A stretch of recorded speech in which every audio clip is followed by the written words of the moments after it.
అందరికీ నమస్కారం. Welcome to Q news. నేను కిరణ్. మరి నిన్న క్యూ న్యూస్ కార్యాలయం పైన అంటే మా కార్యాలయం పైన అలాగే తీన్మార్ మల్లన్న గారి పైన దాడి జరిగింది. ఈ దాడి అత్యంత దారుణం అని చెప్పుకోవచ్చు.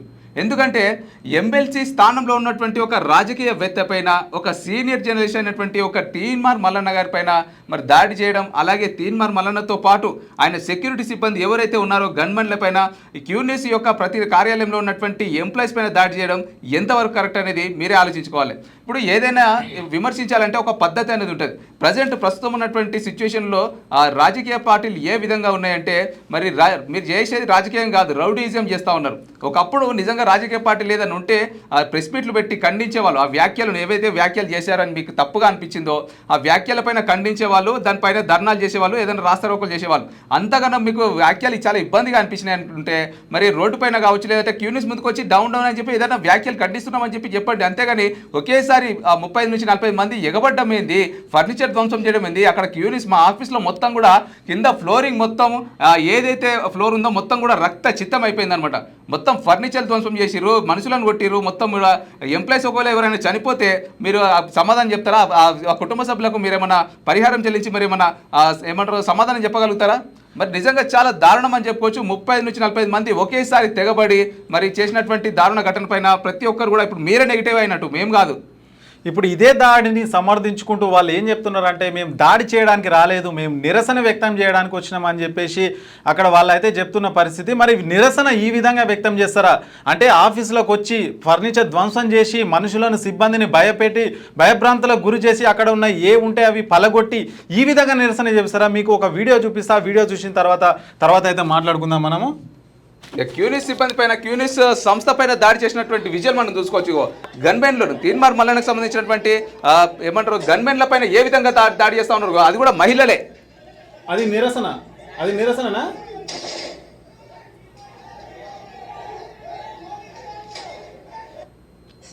సో ఈ విధంగా కూడా నిరసనలు చేశారని మాకు ఇప్పుడే అర్థమైంది. మీకు అంతగానే ఇబ్బంది అనిపిస్తే ఆ వ్యాఖ్యలను ఖండిస్తున్నాం, ఆ వ్యాఖ్యలు మీరు ఎలా చేశారని చెప్పేసి ఒక ప్రెస్ మీట్ పెట్టండి, అంతే కదప్ప.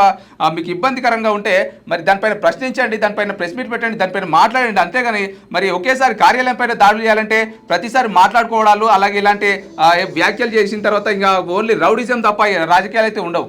ఇక రాజకీయ పార్టీలు అన్నప్పుడు ప్రతి విమర్శలు చాలా కామన్. మరి ఒక రాజకీయ పార్టీ విమర్శించినప్పుడు దానికి ప్రతి విమర్శగా మీరు అలా ఎలా అంటారు అని చెప్పేసి క్వశ్చన్ చేయాలి. కానీ మరి ఒక కార్యాలయం పైన ఇలా ఇష్టారీతిన రౌడీజంగా దాడి చేయడం అనేది ఎంతవరకు కరెక్ట్ అనేది మీరే ఆలోచించుకోవాలి. అది నిరసన మాత్రం 100% కాదు, అది ఖచ్చితంగా రౌడీయిజమే. కొందరు రౌడీ మూకలు కావాల్సుకొని వచ్చి ఎమ్మెల్సీ తీన్మార్ మల్లన్న ఆఫీస్ పైన అదేవిధంగా ఎమ్మెల్సీ మల్లన్న పైన అయితే హత్యాయత్నానికి అయితే ప్రయత్నించారు. మరి దాదాపు ఒక 20 నుంచి 30 మంది అయితే ఒక రౌడీలాగా వచ్చి మరి అద్దాలను ధ్వంసం చేసుకుంటూ మరి ఆ విధంగా ప్రవర్తిస్తున్నారు. మరి అసలు మీకు ఒకరిని కొట్టే రైట్, ఒకరి మీద దాడి చేసే రైట్ ఎవరిచ్చారు? ఇది ప్రజాస్వామ్యమా లేదంటే ఇదే మన రాచరికమా? మనం ఎక్కడ బతుకుతున్నామా? అసలు అడవులలో బతుకుతున్నామా? ప్రజాస్వామ్య రాష్ట్రంలో బతుకుతున్నామా? ఎట్లా దాడి చేస్తారు? మీకేమైనా ప్రాబ్లం అయితే ఏ వ్యాఖ్యలం అయితే ప్రాబ్లం అయిందో ఆ వ్యాఖ్యలు మరి ఎట్లా ఉన్నాయి అవన్నీ బుక్కులలో ఉన్నాయి. అది తెలంగాణ మాండలికంలో కావచ్చు, ఊర్లలో కావచ్చు, ఆ భాష చాలా వరకు మాట్లాడతారు. సో మల్లన్న మాట్లాడిన విధానం వేరు కావచ్చు. సో అది దాని అర్థం వేరే విధంగా మాట్లాడితే మీరు వేరే విధంగా అర్థం చేసుకుంటే మరి ఎట్లా ఆ బుక్కులు ప్రచురణమైన 2017లో ఎప్పుడైతే మన తెలుగు సాహిత్య అకాడమీలో ఉందో ఆ బుక్కులో దానికి సంబంధించిన పదాలు కానీ పూర్తిగా అక్కడ ఉన్నాయి. దానికి సంబంధించి వ్యాఖ్యలు చేశారు తప్ప మరో విధంగా వ్యాఖ్యలు చేయాలని తీన్మార్ మల్లన్న గతం చాలాసార్లు మీడియాకు కూడా ఇప్పటికి కూడా చెప్తున్నాడు, మార్నింగ్ న్యూస్లో కూడా చెప్పాడు, ఎప్పటికి కూడా అవే వ్యాఖ్యలు చెప్తున్నాడు. నేను వేరే ఉద్దేశంతో అనలేదు, దాని ఉద్దేశం వేరే అని చెప్పేసి కూడా అన్నాడు. మరి ఈ విధంగా దాన్ని అర్థం చేసుకోకుండా మీరు ఈ విధంగా దాడులు చేయడం ఎంతవరకు కరెక్ట్ అనేది ప్రజలైతే ఖచ్చితంగా ఆలోచిస్తున్నారు. మరి బీసీ ఉద్యమం ఉవ్వెత్తున ఉగుస్తున్న ఈ వేళ మరి తీన్మార్ మల్లన్నని ఏ విధంగా అయితే తొక్కేయాలని ఉద్దేశంతో మరి ఈ ఉద్యమాన్ని నీరుగార్చాలని ఉద్దేశంతో మరి మీరైతే ఈ విధంగా కుట్రలు పంతున్నారైతే ఖచ్చితంగా ప్రజలకైతే అర్థమవుతుంది. దీనికైతే రాబోయే భవిష్యత్తులో మరి దీనికైతే ఖచ్చితంగా సమాధానం అయితే ఖచ్చితంగా చెప్తారు బీసీ సమాజం కావచ్చు, ఇటు తీన్మార్ మల్లన్న టీం కావచ్చు. ఇక రౌడీ రాజకీయం అనేది నిజంగా కరెక్ట్ కాదు. ఒకవేళ నిజంగా ఇప్పుడు మీరు చేసిన దాన్ని బట్టి చూస్తే మిగతా పార్టీలు ఏదైనా మాట్లాడితే మనం మాట్లాడకూడదు, డైరెక్ట్ వెళ్ళి దాడి చేయాలి. ఆ విధంగా ఉంది మీ యొక్క ప్రవర్తన. మరి నిజంగా ఇంత పెద్ద ఎత్తున దాడి జరిగినటువంటి దాఖలాలు ఎక్కడ కూడా లేవు. అంటే రీసెంట్గా కూడా మనం చూసిన మహా న్యూస్ పైన కూడా దాడి జరిగింది. కాకపోతే కార్యాలయం లోపలికి మాత్రం చూడబడలేదు, బయట నుంచి రాళ్ళు విసిరిన ఘటనలు మనం చూసినాం. ఆల్రెడీ అదే పెద్ద ఘటన అనుకుంటే దానికి సంబంధించినటువంటి దానికన్నా పెద్ద ఘటన నిన్న జరిగింది మా ఆఫీస్లో.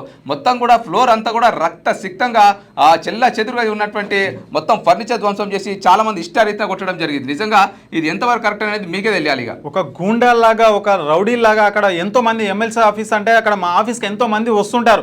ప్రజలు తెలంగాణ రాష్ట్రానికి సంబంధించి మొత్తం వాళ్ళకి ఏమైనా సమస్యలు ఉన్నాయి ఇక్కడికి వచ్చి పరిష్కారం అయితే అని చెప్పేసి ఇక్కడికి వస్తుంటారు.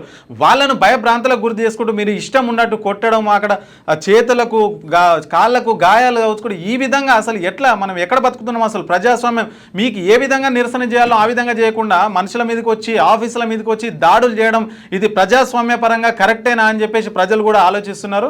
మరి నిన్న ఏదైతే 11 గంటల నుంచి 11:30 ప్రాంతంలో ఈ దాడి అయితే జరిగింది, ఆ దాడి జరిగినటువంటి టైంలో చాలా మంది అమాయక ప్రజలు ఉన్నారు మా ఆఫీస్లో. చాలా మంది బాధితులు ప్రతిరోజు మార్నింగ్ న్యూస్ అయిపోయిన తర్వాత 9:30కు మార్నింగ్ న్యూస్ అయిపోయిన తర్వాత మల్లన్న గారి కోసం వెయిట్ చేసేటువంటి బాధితులు, ముసలి వాళ్ళు, చిన్నపిల్లలు చాలా మంది ఉంటారు. వాళ్ళ యొక్క సమస్యలు, భూ సమస్యలు, వాళ్ళ యొక్క పర్సనల్ సంబంధించినటువంటి ప్రాబ్లమ్స్ మల్లన్న గారు ఏదైనా సమస్య పరిష్కరిస్తారేమో అనే ఆశతోని మల్లన్న గారు కలవడానికి అయితే ప్రతిరోజు 100 మంది వస్తూ ఉంటారు. మరి అదే టైంలో దాడి చేయడంతో వాళ్ళు కూడా బాధితులు కూడా భయ భ్రాంతులకు గురైపోయి బయటకు పరిగెత్తినటువంటి ఘటన నిన్న చూసినాం. మరి ఎంప్లాయీస్ పరిస్థితి ఏంది అంటే బాధితులు అయితే పరిగెత్తారు, మరి అలాగే మరి లోపల ఉన్నటువంటి మీరు దాడిలో ఎంప్లాయీస్ ఎవరైనా మరణిస్తే అప్పుడు ఏంటి పరిస్థితి?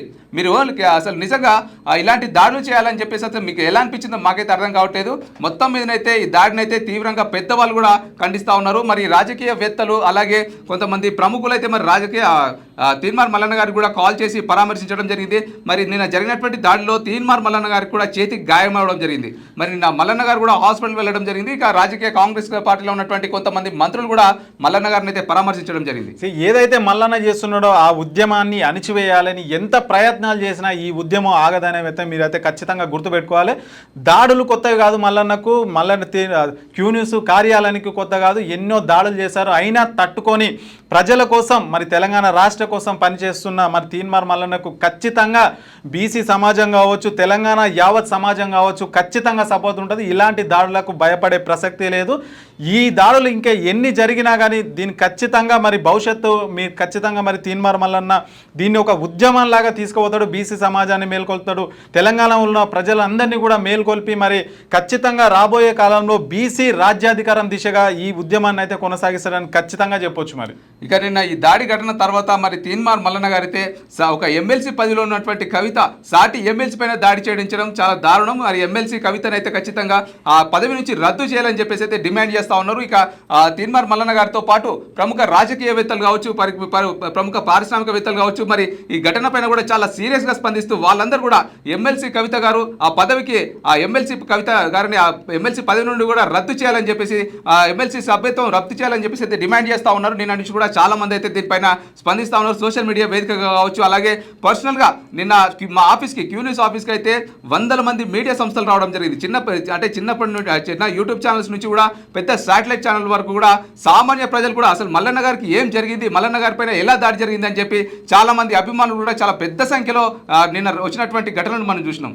మరి ఈ దాడిని అయితే ఖచ్చితంగా మల్లన్న ప్రజల్లోకి తీసుకెళ్తాడు. మరి ఈ దాడికి నిరసనగా ఇక ప్రజల్లోకి వెళ్ళి ఈ ఉద్యమాన్ని అయితే ఇంకా విస్తృంపజేసి ప్రజల్లోకి వెళ్ళి మరి న్యాయ అన్యాయాలు అయితే ప్రజాక్షేత్రంలో తేల్చుకోబోతున్నాడు మరి తీన్మార్ మల్లన్న.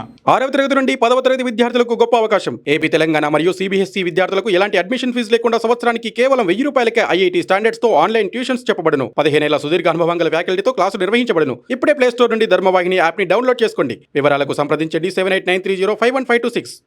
లేటెస్ట్ న్యూస్ తెలుగు మరియు ఇంగ్లీష్ అప్డేట్స్ కోసం ఇప్పుడే క్యూ న్యూస్ అఫీషియల్ యాప్ ని ప్లే స్టోర్ నుండి డౌన్లోడ్ చేసుకోండి. సరికొత్త సమాచారాల కోసం క్యూ న్యూస్ వెబ్సైట్ ని ఫాలో అవ్వండి. ఛానల్లో ప్రాంతీయ, జాతీయ, అంతర్జాతీయ వార్తలు వీక్షించండి. లైక్ చేయండి,